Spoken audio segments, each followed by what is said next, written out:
The inauguration hall was buzzing with applause, champagne flutes clinking, everyone smiling for the new CEO, my sister. I hadn't even lifted my glass for a toast when she turned to me, calm, cold, and deadly precise. "You're fired. Security will escort you out." The room froze for a second. Gasps. Whispers. I stayed still, observing, smiling faintly, not in panic, not in anger, but calculating. I quietly set my guest badge back on the table. And in that moment, I already knew exactly what the next 3 hours would bring. Before I tell you how it unfolded, tap like and comment where you're listening from. Have you ever been humiliated publicly by someone you trusted? My name is Serenity, and I'm in my early 30s. For most of my life, I've been underestimated and often erased. I didn't grow up demanding attention. In my family, being noticed meant being loud or exceptional. I was neither. I was meticulous, reliable, the one who handled every detail quietly. At the inauguration party, as everyone cheered my sister's rise, I stayed calm. I listened. I watched. I noticed every glance, every whisper, every assumption that I would simply accept being sidelined. No one saw me as a threat. I wasn't loud, I wasn't emotional, I wasn't dramatic. I was precise, patient, and underestimated, exactly the combination that makes people overconfident. I remembered every interaction leading to this moment, the subtle dismissals, the small favoritism, the casual arrogance of being assumed irrelevant. And now, standing there, I let the scene unfold. Not out of fear, not out of weakness, but because silence is strategic. Every smug smile my sister threw at the crowd. Every nod of approval from our parents. I catalogued it, filing each tiny overstep into memory. They didn't see it, but I knew. Observation is power. Patience is leverage. And tonight, patience would become preparation. After my sister's declaration, the room didn't erupt into chaos. People assumed it was a joke or a misunderstanding. Everyone laughed politely, murmured about family drama, and returned to celebrating her rise. She smiled at each guest, flawless in her poise. Confident. Careless. Completely unaware that her arrogance was on full display. She bragged about her plans for the company, her vision that would revolutionize operations. She spoke as though she owned not just the title, but everyone's approval. Every anecdote was punctuated with nods from our parents, who seemed more proud of her audacity than anything else. In the crowd, they whispered about how lucky she was, how she deserved this moment, and how she carried the family name with distinction. My presence barely registered. I didn't argue. I didn't interject. I simply noted every detail, every word, every assumption. Overconfidence has a way of revealing itself. My sister, in her rush to impress, shared timelines, financial plans, and even her expectations of others, including me. She didn't realize that by explaining every step, she was creating a map. Every boast, every casual reference to permissions and accounts, every confident claim she made about the company's direction, she was leaving breadcrumbs. And she assumed I would remain silent, powerless, erased. But I wasn't just watching. I was understanding. Calculating. Recognizing patterns. Cataloging opportunities. They didn't see it yet, but her carelessness was building the very leverage I would need. She didn't know how much power lay in observation. She didn't know that patience and precision could dismantle confidence faster than confrontation ever could. And she never would, until the clock struck exactly 3 hours later. After the announcement, I stepped aside quietly, letting the room absorb the shock. My sister reveled in the attention, convinced everyone believed she had won. I smiled faintly, setting my glass down and letting them assume I was stunned, defeated, erased. No one questioned her authority. No one noticed my calm demeanor. Every nod, every congratulatory pat, every whispered approval reinforced the illusion that I had lost. I returned home that night without confrontation. I didn't call, I didn't argue. Even my parents didn't reach out, they assumed the situation resolved itself, that their daughter had successfully taken control and that I had accepted my place. The world saw defeat. My sister saw victory. Everyone assumed I was powerless. And that, of course, was exactly the point. Because while they celebrated her success, I began cataloging every detail, her tone, her overconfidence, her assumptions, and every statement about resources and authority. Every boast she made publicly created a map. To them, it looked like loss. To me, it was preparation. The calm smile, the quiet exit, the measured observation, it all painted the perfect picture of defeat. But behind it, the pieces were aligning. And the clock was ticking. The next morning, while everyone assumed I was shaken, I wasn't. Not at all. I reviewed the company records, internal memos, and schedules, things only I had access to, because I had been trusted with them for years. Small details, permissions, authorizations, every procedural note, they all quietly reminded me of one fact: I had leverage. They thought my calm, silent demeanor meant weakness. They assumed that because I didn't protest, I had no power. But power isn't always visible. Sometimes it's quiet, hidden, waiting for the perfect moment. And tonight, at the 3-hour mark, patience would meet opportunity. While everyone at the inauguration assumed I was powerless, the reality was far from it. Years of experience, years of trust, and years of careful observation had given me something my sister didn't even realize existed: control over the company's key operational levers. I had access to internal accounts, approval workflows, financial authorizations, and confidential memos. Permissions were granted over time, assumed routine, never questioned. My sister boasted publicly about decisions she didn't fully understand, confidently stating timelines and budgets as if she had all the authority. In truth, those approvals were mine to authorize. The beauty of it was that no one, including her, my parents, or the board, knew how deep my control ran. Everyone assumed the CEO's authority was absolute, that my presence was ceremonial. I smiled quietly to myself, knowing that patience had brought me here. Observation had revealed every weakness in her approach.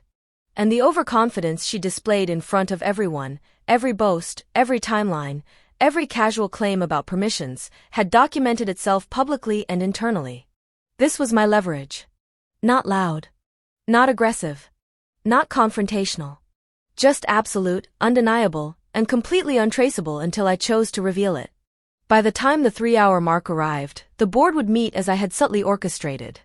My sister, confident in her victory, had unknowingly prepared the perfect setup for her own downfall. The room had no idea. My calm, collected demeanor concealed the storm quietly gathering beneath the surface. No one suspected the plans I had quietly aligned: legal leverage, operational authority, and documented evidence, all waiting to be deployed at the perfect moment. And the best part? She would never see it coming.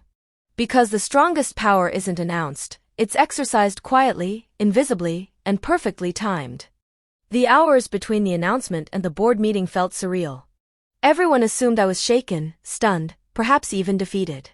They didn't notice how methodically I was planning every move.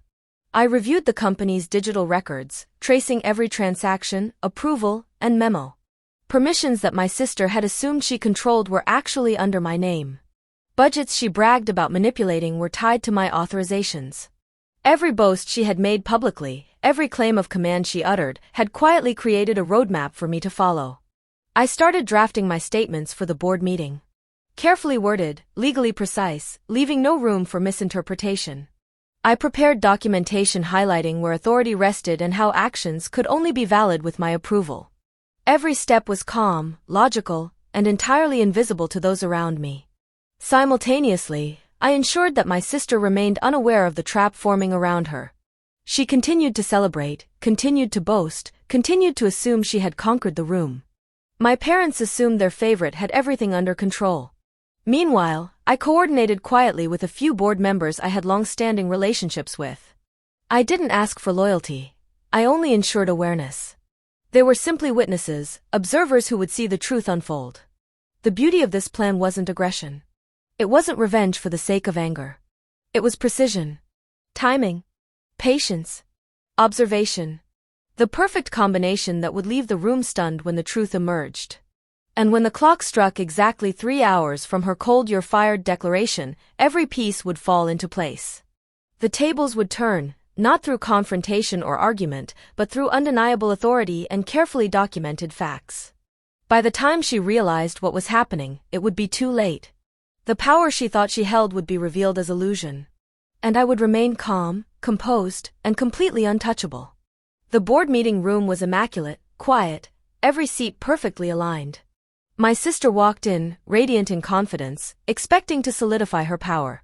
She glanced around at the faces, the smiles, the subtle nods from my parents, and assumed everything was in her favor. I followed calmly, badge in hand, walking slowly, deliberately, letting every step echo authority. The room didn't notice at first, she didn't even register my presence as a threat. To them, I was the defeated, underestimated sister. The staff and board members took their seats, murmuring polite congratulations to my sister. She smiled, unaware that each document she had relied upon, each claim she had made publicly, had quietly been logged and verified under my name. I distributed the prepared statements, contracts, and approvals to the board. I didn't speak much, my eyes met only those who mattered. My presence was quiet, but heavy. Calculated. Dominating without aggression. The subtle shifts began. The room, which had celebrated her arrival, now glanced at me with curiosity. They began to read the documents. Whispers started. Questions formed. Every confident claim she had made about budgets, permissions, and authority now carried one glaring truth: without my approval, none of it was valid. I didn't need to argue. I didn't need to confront. The evidence did it for me. 3 hours after the "you're fired" declaration, tension hung thick in the room. My sister's radiant confidence faltered as she noticed the subtle exchanges, the raised eyebrows, the quiet realization dawning across the faces around her. The moment was almost cinematic. She had boasted publicly, thought herself untouchable, and yet here, in front of everyone, the first cracks of disbelief were forming. The calm before the storm. The audience had no idea what was coming next. And that next moment would shatter assumptions completely. 3 hours had passed since my sister had coldly declared, "You're fired."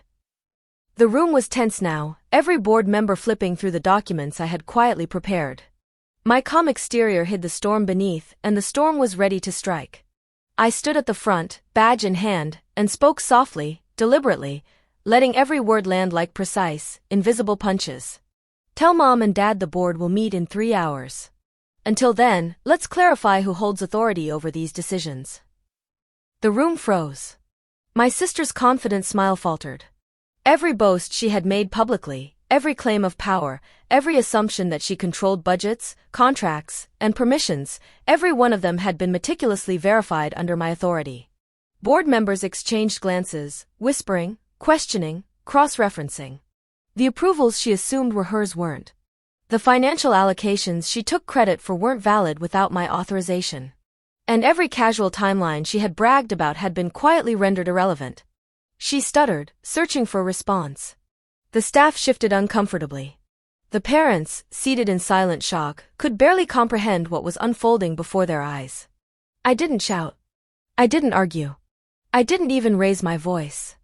I let the truth speak. Minutes passed like hours. Then, one by one, board members began stating the facts. Contracts she signed were invalid without my approval.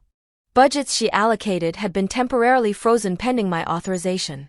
Decisions she had announced publicly were being questioned because the proper protocols were mine to approve. Every confident claim she had made, every word of arrogance, every assumption of absolute control, collapsed under the weight of documented reality. Her hands trembled slightly. Her face went pale. She opened her mouth to speak, but no words came out. The confidence that had radiated like armor was gone. In that moment, the board wasn't just observing, they were witnessing a complete reversal. The sister who had thought herself untouchable had been quietly dismantled by someone she had assumed powerless. I smiled faintly, calm and collected, as the room processed the shock. And in those 3 hours, the truth had done what anger or confrontation never could. It humiliated without cruelty, exposed without aggression, and proved that patience and intelligence are stronger than arrogance. By the time the meeting ended, my sister's reputation, her assumed dominance, and the misplaced pride of our parents had all shifted. The tables had turned, entirely, decisively. The room was silent, except for whispers of disbelief.